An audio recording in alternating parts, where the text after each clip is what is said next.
ஸ்ரீலங்காவில் மட்டுமில்லை இந்த உலகத்தில் இருக்கின்ற மிக பிரதானமான பிரச்சனைகள் ஒன்றுதான் இந்த கிட்னி ஃபெயிலியர். அதாவது chronic கிட்னி டிசீஸ் எனப்படுகின்ற இந்த நோய்.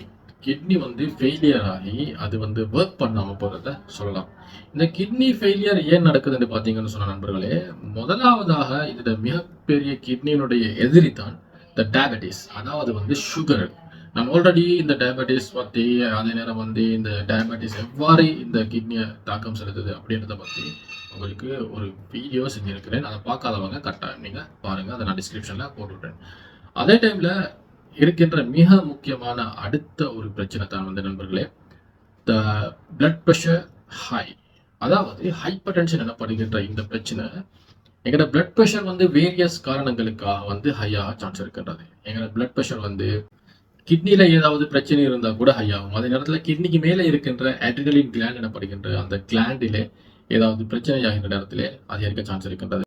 ஹார்ட்டில் நடக்கின்ற எப்னார்மாலிட்டிஸ் மூலமாக இந்த பிளட் ப்ரெஷர் ஹை ஆவதற்கான சான்சஸ் காணப்படுகின்றது. அதே நேரத்தில் எங்களோட பிளட் வெசல்ஸ், அதாவது பிளட்டை கொண்டு போகின்ற அந்த சிஸ்டத்தில் ஏற்படுகின்ற பிரச்சனைகள், அதை சுருங்குவதன் காரணமாக ஏற்படுகின்ற பிரச்சனைகள் காரணமாக இந்த பிளட் ப்ரெஷர் ஹை ஆவதற்கான சான்சஸ் காணப்படுகின்றது. சில ஹோமோன் பிரச்சனைகள் காரணமாக கூட இந்த பிளட் ப்ரெஷர் ஹை ஆகின்றது. இவ்வாறான பிளட் ப்ரெஷர் ஹை ஆவதன் காரணமாக, அதிகரிப்பதன் காரணமாக இந்த கிட்னி ஃபெயிலியர் ஆவதற்கான சான்ஸ் காணப்படுகின்றது. லாங் டேர்ம் நாங்கள் ஹைப்பர் டென்ஷன், பிளட் ப்ரெஷர் கூடுதலான நிலைமையில் காணப்படுகின்ற போது இந்த கிட்னி செயலிழந்து போகும். அதன் காரணமாக நிறைய அசௌகரியங்களை எங்களுக்கு எதிர்நோக்க வேண்டி வருகின்றது. அதோட நீங்கள் பார்த்தீங்கன்னு சொன்னால் என்ன பிரச்சனை என்று சொன்னால் நண்பர்களே, சில மனிதர்கள் இருக்கின்றார்கள், சில பிள்ளைகள் இருக்கின்றார்கள், அவர்களுக்கு சுவாசப்பை சம்பந்தமான ஏதாவது ஒரு இன்ஃபெக்ஷன் வந்ததன் பிறகு, உதாரணமாக நாங்கள் ஓப்பனாக சொல்வதாக இருந்தால் ஸ்ட்ரெப்டோகோக்கல் எனப்படுகின்ற ஒரு இன்ஃபெக்ஷன் இருக்கின்றது. அந்த ஸ்ட்ரெப்டோகோக்கல் இன்ஃபெக்ஷன் வந்ததன் பின்னர் அந்த ஸ்ட்ரெப்டோகோக்கல் இன்ஃபெக்ஷனை எதிர்ப்பதற்காக எங்களுடைய உடலிலே இருந்து ஒரு சில பிற பொருள் எதிரியாக்கி, அதாவது ஆன்டிபாடிஸ் எனப்படுகின்றது உருவாக்கப்படுகிறது. இந்த ஆன்டிபாடிஸ் என்ன செய்யும் என்று சொன்னால் நண்பர்களே, எங்களுடைய கிட்னியை தாக்கக்கூடியது. ஸோ இந்த கிட்னியிலே போய் அது டிபாசிட் ஆகி, அந்த டிபாசிஷனுக்கு எதிராக கிட்னி மூலமாக சில கெமிக்கல்ஸ், பதார்த்தங்கள் சுரக்கப்பட்டு கிட்னியையும் கூட அழித்துவிடக்கூடிய குளோமெருலோநெஃப்ரைட்டிஸ் எனப்படுகின்ற ஒரு நோய் நிலைமை உருவாகின்றது. இந்த நோய் நிலைமை காரணமாக கூட கிட்னி செயலிழந்து போகின்றது. அதே நேரத்தில் நண்பர்களே, கிட்னி நேரடியாக பாக்டீரியா தொற்றுக்குள்ளாகின்ற போது பிளட்டில் இருந்து பாக்டீரியாக்கள் செல்லலாம். அது இல்லை என்று சொன்னால் எங்களுடைய யூரின் செல்லுகின்ற அந்த அதன் வழியாக கூட பாக்டீரியாக்கள் ஏதாவது சென்று என்ன நடக்கிறது என்று சொன்னால் நண்பர்களே, இந்த பாக்டீரியா தொற்று உருவாகின்றது கிட்னியிலே. இந்த கிட்னியில் ஏற்படுகின்ற இந்த பாக்டீரியா தொற்றுக்கு நாங்கள் சொல்வோம் பைலோனெஃப்ரைட்டிஸ் எனப்படுகின்றது. இந்த பைலோனெஃப்ரைட்டிஸ் மூலமாக கூட இந்த கிட்னி ஃபெயிலியர் உருவாகலாம். அதே நேரத்தில் இந்த கிட்னியிலிருந்து யூரின் பாஸ் ஆகி வருகின்ற குழாய்கள் 2 இருக்கின்றது. கிட்னியில இருந்து 2 குழாய்கள் வருகின்றது. அதற்கு பின்பாக ஒரு பையிலே யூரின் எல்லாம் சேர்ந்து திரும்பவும் எங்களுடைய சிறுநீர் வழிகள் மூலமாக யூரின் பாஸ் ஆகி செல்கின்றது.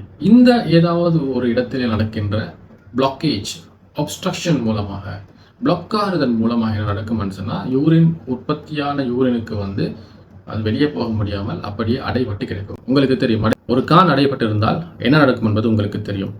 இந்த கழிவு நீரெல்லாம் பாதைகளிலே காணப்படும். பாதை மூலமாக சென்று அது அசிங்கமான நிலைமை காணப்படும். ஆனால் கிட்னியிலே பிளாக்கேஜ் ஏற்பட்டால், கிட்னி கல்லாக இருக்கலாம், ஏதாவது ஒரு கேன்சராக இருக்கலாம். அப்படி இல்லை என்று சொன்னால் ஆட்டோமேட்டிக்காக அந்த பாதைகள் ஆட்டோமேட்டிக்காக சிறிதாகும், நெரோவிங் ஆகின்றது. அந்த நெரோ ஆகிறதன் மூலமாக கூட இந்த பிளாக்கேஜ் வரலாம். இவ்வாறான நிலைமையிலே ஓவர்ஃப்ளோ ஆகி இந்த யூரினுக்கு எங்கேயும் செல்ல முடியாது. ஸோ என்ன நடக்கும் சொன்னால், அந்த இடம் பெலூன் மாதிரியாக வீங்கி பேக்ஃப்ளோ பண்ணி கிட்னியையும் சேர்த்து வீங்கும். அப்போது நாங்கள் அதுக்கு செல்கின்றோம் ஹைட்ரோநெஃப்ரோசிஸ் எனப்படுகின்ற ஒரு கண்டிஷன். இந்த கண்டிஷன் மூலமாக கூட என்ன நடக்கும் என்று சொன்னால் கிட்னி ஃபெயிலியர் ஆவதற்கான சான்சஸ் காணப்படுகிறது. அதே டைமில் உங்களுக்கு தெரியும், நிறைய பேர் தலைவலி வந்தாலும் சரி, ஏதாவது ஒரு வலி வந்தால் அதிகமான பெயின் கில்லர்ஸை யூஸ் பண்ணுவாங்க. இவ்வாறு லாங் டேர்முக்கு நீங்கள் பெயின் கில்லர்ஸை யூஸ் பண்ணுறீங்க. ஸ்பெஷலாக பெயின் கில்லர்ஸ்லேயே NSAIDs எனப்படுகின்ற சில பெயின் கில்லர்ஸ் இருக்கின்றது. இந்த பெயின் கில்லர்ஸை நீங்கள் யூஸ் பண்ணுகின்ற நேரத்தில் இந்த பெயின் கில்லர்ஸ் என்ன செய்யும்னு சொன்னால் கிட்னியை தாக்கும். இந்த கிட்னியை தாக்கி கிட்னியில் இருக்கின்ற செல்ஸை, அதாவது எங்களோட அந்த சிஸ்டத்தை அழிப்பதன் மூலமாக கிட்னி ஃபெயிலியர் ஏற்படுவதற்கான சான்சஸ் இருக்கின்றது. அதே நேரத்தில் சிலரிடம், ஸ்பெஷலாக பெண்களுக்கு ஆட்டோ இம்யூனரி டிசீஸ் எனப்படுகின்ற ஒரு டிசீஸ் உருவாகின்றது. அதாவது எங்களுடைய பாடியில சில ஆன்டிபாடிஸ் உருவாக்கப்படுகின்றது. அந்த ஆன்டிபாடிஸ் வந்து எங்களுடைய பாடியில இருக்கின்ற செல்ஸை அட்டாக் பண்ண தொடங்குகின்றது. அந்த ஆன்டிபாடிஸ் வந்து கிட்னியையும் எஃபெக்ட் ஆகின்றது, அதையும் அட்டாக் பண்ணுகின்றது. இதனால் வந்து கிட்னி ஃபெயிலியர் ஆகின்றது. நாங்கள் சொல்லுவோம் SLE எனப்படுகின்ற ஒரு நோய் நிலைமையை கூறலாம். அந்த நோய் நிலைமையிலே வந்து லூப்பஸ் நெஃப்ரைட்டிஸ் எனப்படுகின்ற இன்னும் ஒரு நோய் நிலைமை உருவாகின்றது. அதாவது கிட்னி வந்து ஃபெயிலியர் ஆகின்ற ஒரு கட்டம். அதே நேரத்தில் வந்து இந்த டாக்ஸின் மெட்டீரியல்ஸ், அதாவது உங்களுக்கு தெரியும் ஸ்ரீலங்காவிலே அனுராதபுர புலனர்வு போன்ற இடங்களிலே அதிகமான மக்கள் வந்து கிட்னி ஃபெயிலியரில் இருக்கிறாங்க. அதுக்கு மிக முக்கியமான ஒரு ரீசன் தான் நண்பர்களே, இந்த ஏரியாவில் வந்து பழைய காலத்து மன்னர்கள் ஒரு பெரிய குளங்களை வந்து கட்டி வைத்திருக்கிறார்கள். ஏன் அவர்கள் கட்டி வைத்திருக்கிறார்கள் என்று சொன்னால், அந்த ஏரியாக்களுக்கு அந்த பிரதேசங்களுக்கு வந்து அடிக்கடி மழை பெய்யாது. ஸோ மழை பெய்கின்ற காலங்களிலே வருகின்ற நீரை சேமித்து வைத்து மழை இல்லாத காலங்களிலே விவசாயங்களுக்கு பயன்படுத்துவதற்கும், அங்கே குடிநீராக பயன்படுத்துவதற்கும், அதே நேரத்தில் இதர தேவைகளுக்காக பயன்படுத்துவதற்கும் அங்கே அந்த குளங்களை சேமித்து வைத்திருக்கின்றார்கள். அதே நேரத்தில் அங்க மக்கள் மூலமாக விவசாயம் செய்கின்ற போது அந்த விவசாய நிலங்களிலே யூஸ் பண்ணப்படுகின்ற பூச்சிக்கொல்லி பதார்த்தங்கள், அதே நேரம் வந்து அங்கே இருக்கின்ற பசலைகள், ரசாயன பசலைகள், அது களைக்கொல்லி பதார்த்தங்கள் போன்ற ரசாயன பொருட்களை வந்து அந்த வயலில் அவங்க என்ன செய்கிறாங்கன்னு சொன்னால் தெளிக்கிறாங்க, அல்லது அந்த வயலில் அவங்க யூஸ் பண்ணுறாங்க.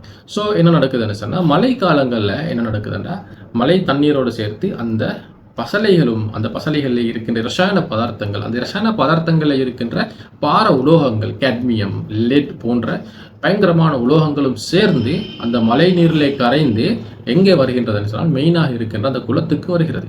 அந்த குளத்துக்கு வந்த பிறகு என்ன நடக்குதுன்னா, அந்த நீரும் வந்து மாசடைந்ததாக பார உலோகங்கள் இருக்கின்ற நீராக வந்து அந்த குளத்து நீர் மாறுகின்றது.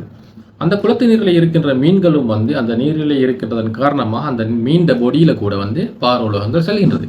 அதன் காரணமாக அந்த மீனை பிடித்து சாப்பிடுகின்ற போது கூட அந்த மீன் வந்து எங்களுக்கு வந்து டாக்ஸிக்காக மாறி எங்களோட கிட்னி ஃபெயிலியரை உருவாக்கின்றது. அந்த நீரை நாங்கள் குடிக்கின்ற நேரத்தில் அந்த நீர் வந்து நேரடியாக எங்களோட பொடிக்கு செல்றதன் மூலமாக அந்த டாக்ஸிக் மெட்டீரியல்ஸ் வந்து எங்களோட பொடியில் டிபாசிட் ஆகிறதன் மூலமாக கேன்சர்ஸ் வரலாம். அதே நேரத்தில் வந்து மெயினாக கிட்னி ஃபெயிலியர் வரதுக்கான சான்சஸ் காணப்படுகின்றது. ஸோ இதன் காரணமாக தான் அந்த எல்லா குளங்களுக்கும் வந்து பார உலோகங்கள், இந்த கெமிக்கல் ஃபெர்டிலைசர்ஸ் இதெல்லாவற்றினுடைய அந்த விளைவுகளும் வந்து அந்த முழு குளத்துக்கும் வந்து சேர்ந்ததன் காரணமாக எங்களுக்கு இவ்வாறான பிரச்சனைக்கு ஒன்றுக்கு நாங்கள் இப்பொழுது முகம் கொடுத்து கொண்டிருக்கின்றோம். ஸோ இவ்வாறான ஏகப்பட்ட பிரச்சனைகள் காரணமாக வந்து ஒரு மனிதனுடைய கிட்னி ஃபெயிலியர் ஆகலாம். ஸோ உங்களுக்கும் நிறைய பேர் தெரிந்திருக்கும், நிறைய பேர் கிட்னி ஃபெயிலியராக இருந்திருக்கலாம். அவர்களுக்கு கட்டாயமாக இந்த வீடியோ ஷேர் பண்ண வேண்டும். இன்னும் சிலர் கேட்கலாம், இந்த சாஃப்ட் ட்ரிங்க் அதிகமாக குடிக்கிறதன் காரணமாக கிட்னி ஃபெயிலியர் ஆகலாமா அப்படின்னு கேட்கலாம். அதற்கான விடை, அதிகமான இந்த ட்ரிங்க்ஸை குடிக்கிறதால சுகர் அதிகமாகிறதால டயபெட்டிஸ் வர்றதுனால அவருடைய கிட்னி ஃபெயிலியர் ஆகலாம். அதே நேரத்தில் சில ட்ரிங்க்ஸில் இருக்கின்ற அந்த டைஸ், அதாவது அங்கே இருக்கின்ற அந்த கலரிங் ஏஜென்ட்ஸில் வந்து பார உலோகங்கள் காணப்படுகின்றது. அந்த கலரிங் ஏஜென்ட்ஸ் மூலமாக கூட அவருடைய கிட்னி ஃபெயிலியர் ஆகிறதுக்கான சான்சஸ் காணப்படுகின்றது. அதை நீங்கள் தொடர்ந்து கண்டினியூஸாக யூஸ் பண்ணுறீங்க அப்படின்னு சொன்னால் அது வந்து வெரி டேஞ்சரஸ். அதே நேரம் வந்து நாங்கள் சொல்கிறோம், ஆல்ரெடி டிஹைட்ரேட்டடாக இருக்கின்றார்கள். அப்படி இருக்கிற நேரத்தில் வந்து இவ்வாறான ஜூஸஸை யூஸ் பண்ணுறது மூலமாக நாங்கள் மேற்பொரிய ஒரு சுகர் கண்டென்ட்டை பாடிக்கு போடுகின்றோம். அதன் மூலமாக வந்து ஒப்வியஸ்லி இந்த பொடியில் இருக்கின்ற அந்த சமநிலை குழம்பி போய் ஒரு கட்டத்திலே வந்து கிட்னி ஃபெயிலியர் ஆகிறதுக்கான சான்சஸ் நிறையவே காணப்படுகின்றது. ஸோ கிட்னி ஃபெயிலியர் ஆகிறதுக்கான சான்சஸ் வந்து நான் நிறைய கூறியிருக்கின்றேன். யாருக்காவது இந்த வீடியோ பிரயோஜனமாக இருக்கும் அப்படின்னு நீங்கள் கருதுனீங்கன்னு சொன்னால் கட்டாயமாக இந்த வீடியோ அவரோட ஷேர் பண்ணிக்கோங்க. அதே டைமில் வந்து மறக்காமல் இன்னும் ஏதாவது ரீசன்ஸ் உங்களுக்கு தெரிந்தவை இருந்தால் கட்டாயமாக கீழே கமெண்ட் இடுங்க. மீண்டும் ஒரு வீடியோவில் சந்திப்போம். நன்றி.